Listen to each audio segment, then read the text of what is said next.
Hi guys, आप लोग कैसे हैं। आई होप दैट कि आप लोग अच्छे होंगे। आपके सामने दो प्रकार का क्वेश्चन लिखा गया है। I help my self help him here. इसका मतलब है कि मैं खुद को सहायता करता हूँ। इसका मतलब है कि मैं खुद उसे यहाँ सहायता करता हूँ। अब यहाँ पे जो माई सेल्फ प्रयोग किया गया है, अब इसमें से कौन सी रिफ्लेक्सिव प्रोनाउन है, कौन सा वर्ड इम्फेटिव प्रोनाउन है, आपको इस वीडियो लेक्चर में बताई जाएगी। तो ये वीडियो आपके लिए बहुत इंपॉर्टेंस होने वाली है, तो वीडियो के अंत तक जरूर बने रहेगा। अभी तक चैनल को सब्सक्राइब नहीं किए तो सब्सक्राइब कर लीजिए, ताकि आपको ग्रामर के रिलेटेड ऐसे ही मिलती रहे। आज की इस वीडियो लेक्चर में हमसे चर्चा करने वाले हैं रिफ्लेक्सिव और इम्फेटिव प्रोनाउन में अंतर। पहले हम चर्चा करेंगे रिफ्लेक्सिव प्रोनाउन। रिफ्लेक्सिव प्रोनाउन का मतलब क्या होता है, निजवाचक। जैसे the action done by subject, जो किसी कर्ता के द्वारा जो काम होता है, उस कार्य का जब प्रभाव क्या खुद सब्जेक्ट पर हो, तो वहाँ पर हम रिफ्लेक्सिव प्रोनाउन का प्रयोग करते हैं। यानी कि जब किसी कार्य का प्रभाव कर्ता पर हो और उसे एक कर्म के रूप में प्रयोग करें, तो वह जो हमारी प्रोनाउन होगी वो रिफ्लेक्सिव प्रोनाउन। जैसे आप कभी साइंस में देखा हो, जब कोई एक ऑब्जेक्ट से प्रकाश निकलती है, तो वहाँ से प्रकाश अगर टकराकर जब रिफ्लेक्ट होकर आती है, तो बिल्कुल वैसे ही जब किसी कार्य का प्रभाव खुद कर्ता पर ही पड़ता हो, तो वहाँ पर हम प्रयोग करते हैं रिफ्लेक्सिव प्रोनाउन। और रिफ्लेक्स से बना क्या है, रिफ्लेक्सिव प्रोनाउन, जिसमें आपकी स्वयं को, खुद को या अपने आप को। रिफ्लेक्सिव प्रोनाउन में जब भी आपकी हिंदी आएगी, वहाँ पर स्वयं को, खुद को या अपने आप को आएगी, जिसकी अंग्रेजी आप क्या रखेंगे, सेल्फ या सेल्वेज। सेल्फ का हम प्रयोग तब करेंगे जब हमारा सब्जेक्ट क्या रहेगा, सिंगुलर रहेगा। जब सब्जेक्ट रहेगा प्लुरल, तो हम क्या रखेंगे, सेल्वेज। अब आपकी जो सब्जेक्ट है, यदि सब्जेक्ट आई रहेगा, तो वहाँ पर स्वयं को, खुद को या अपने आप की अंग्रेजी क्या रखेंगे, माई सेल्फ। वी रहेगा तो अवर सेल्वेज। यू रहेगा तो योर सेल्फ या योर सेल्वेज, क्योंकि यू सिंगुलर भी होता है और प्लुरल दोनों हो सकता है। सब्जेक्ट जब ही रहेगा तो वहाँ पर हिम सेल्फ, सी रहेगा तो हर सेल्फ, और इट रहेगा तो इट सेल्फ, और दे रहेगा तो देम सेल्वेज। तो यानी जिस तरीके से आपने पजेसिव प्रोनाउन में प्रयोग किया था कि जैसा सब्जेक्ट रहेगा उसके हिसाब से उसकी पजेसिव शब्द आती थी, तो बिल्कुल वैसे ही आपको जैसा सब्जेक्ट रहेगा उसके अकॉर्डिंग उसको आपको रिफ्लेक्सिव प्रोनाउन की जो वर्ड है उसको लगाना है। अब मैं आपके सामने एग्जाम्पल दिया हूँ, उस एग्जाम्पल को अच्छे तरीके से समझते हैं। जैसे मैंने आपके सामने एग्जाम्पल दिया, मैं कहा कि मैं स्वयं को सहायता करता हूँ। मैं स्वयं को सहायता करता हूँ, ऐसे मैं यहाँ पर ऐसे कहता हूँ कि मैं उसे सहायता करता हूँ, तो आप क्या बनाते हैं कि आई हेल्प, और किसे सहायता करता हूँ, उसे। तब मैं यहाँ पर ये सब्जेक्ट है, ये वर्ब है, और ये क्या है, ऑब्जेक्ट। लेकिन मैं यहाँ पर उसे को हटाकर उसकी जगह पर लिख दिया स्वयं को, यानी कि अपने आप को। तो जब मैं किसी काम में जो सहायता करता है वो किसको, अपने आप को, यानी कि आई।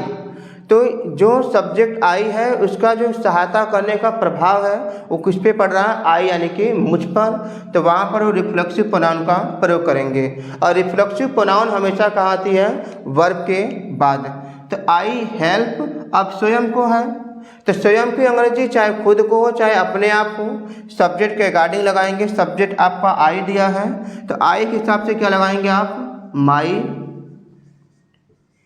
सेल्फ। इस तरीके से मैंने कहा कि हम खुद को तैयार करते हैं। मैं कहता है कि हम उसे तैयार करते हैं, तो हम यानी कि वी, और प्रिपेयर में होता है तैयार करना, प्रिपेयर। और किसे तैयार करता है, उसे देता है, तो आप कह लेते हैं कि वी प्रिपेयर हिम।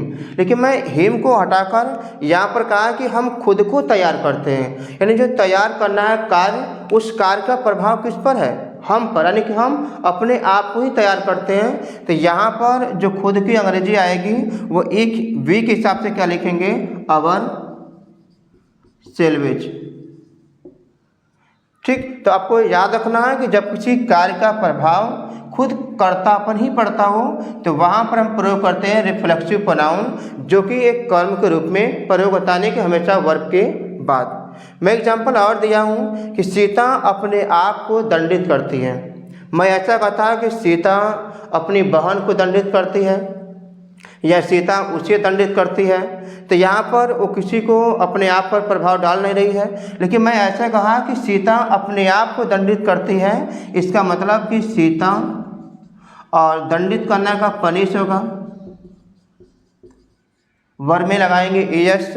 अब अपने आप को दंडित करते हैं, यानी जो दंड का प्रभाव हो किस पर है, सीता खुद पर पड़ रहा है, यानी सीता क्या एक सब्जेक्ट। तो जब किसी कार्य का प्रभाव खुद कर्ता पर ही हो तो वहाँ पर आप प्रयोग करेंगे रिफ्लेक्सिव प्रोनाउन का। तो सीता पनिश, अब सीता यहाँ तो कहीं लिखा नहीं है, लेकिन जब मैं आपको पर्सनल प्रोनाउन पढ़ाया था उस वीडियो में तो मैं आपको बताया था कि सीता क्या है, फेमिनिन जेंडर है, जो कि नाम है, और नाम हमेशा क्या होती है, थर्ड पर्सन। तो थर्ड पर्सन में आप जाएंगे तो सीता एक फेमिनिन जेंडर है, जो कि सी आएगा। तो सी के हिसाब से क्या लिखेंगे आप पर, हर सेल्फ। तो आपको याद रखना है कि जब किसी कार्य का प्रभाव किसी कर्ता पर खुद हो तो वहाँ पर आप प्रयोग करेंगे रिफ्लेक्सिव प्रोनाउन। और रिफ्लेक्सिव प्रोनाउन हमेशा किसके रूप में प्रयोग होता है, कर्म के रूप में। इसका मतलब कि रिफ्लेक्सिव प्रोनाउन हमेशा वर्ब के बाद आती है। आगे हम चर्चा करते हैं कि एम्फैटिक प्रोनाउन के रूल्स क्या होते हैं। तो आगे हम चर्चा करते हैं एम्फैटिक प्रोनाउन के बारे में। एम्फैटिक प्रोनाउन का मतलब क्या होता है, दृढ़ता वाचक। दृढ़ता का मतलब होता है कि a pronoun used for sake of emphasis any noun और प्रोनाउन।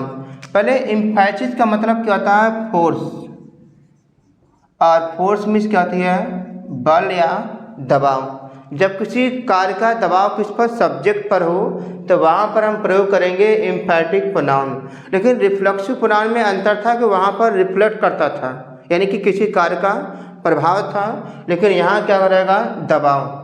जब किसी नाउन या किसी प्रोनाउन के जो जोर यानी कि जो दबाव होता है उस दबाव को दर्शाया जाए तो वहाँ पर आप जो प्रोनाउन प्रयोग करेंगे एम्फैटिक प्रोनाउन। और रिफ्लेक्सिव प्रोनाउन में आप देखा था कि वहाँ स्वयं को था, और यहाँ पर क्या है, स्वयं ही, खुद ही या अपने आप ही। तो दोनों में अंतर हिंदी समझिएगा कि जब रिफ्लेक्सिव प्रोनाउन में आएगा तो वहाँ पर स्वयं को आएगा, लेकिन यहाँ पर क्या आएगा, स्वयं ही, और कभी कभी ही आ भी सकता है और नहीं भी।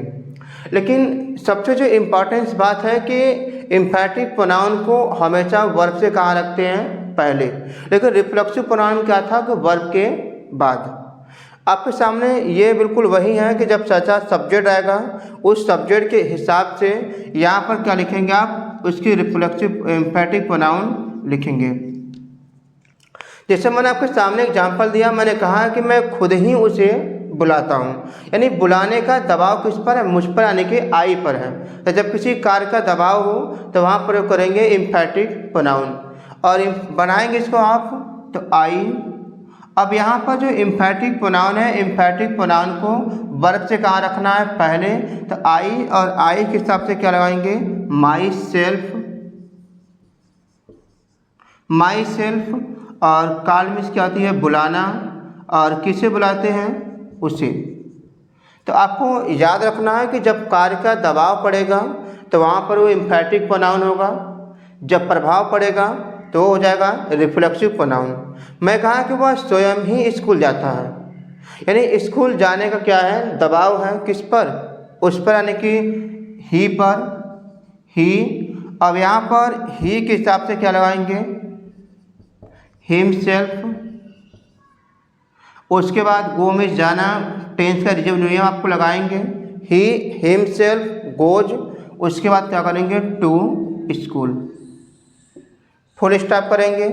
मैं आपके सामने आगे एग्जांपल लिखा हूँ कि पेड़ खुद ही फल नहीं खाता है। यहाँ पर इसका मतलब कि जो ट्री है, और ट्री के पहले हम क्या लगाएंगे, द इसलिए लगाएंगे क्योंकि यहाँ पर कोई भी पेड़ फल नहीं खाता है। संपूर्ण नाउन की विशेषता बताई जा रही है, द ट्री, और उसके बाद नहीं है, इसका मतलब डज नॉट करेंगे।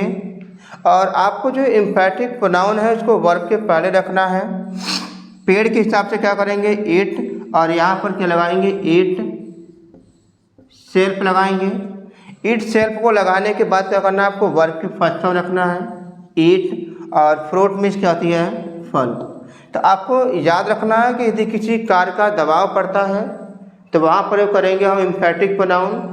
जब किसी कार्य का प्रभाव पड़ता है तो रिफ्लेक्सिव प्रोनाउन जो कि वर्ब के बाद आती है। तो आई होप दैट कि वीडियो अच्छी तरीके से समझ में आया होगा। वीडियो अच्छी तरीके से समझ में आए तो वीडियो को लाइक करिएगा। अभी तक चैनल को सब्सक्राइब नहीं किया तो सब्सक्राइब कर लीजिए ताकि आपको इसी तरह ग्रामर रिलेटेड वीडियो मिलता रहे। Thank you so much.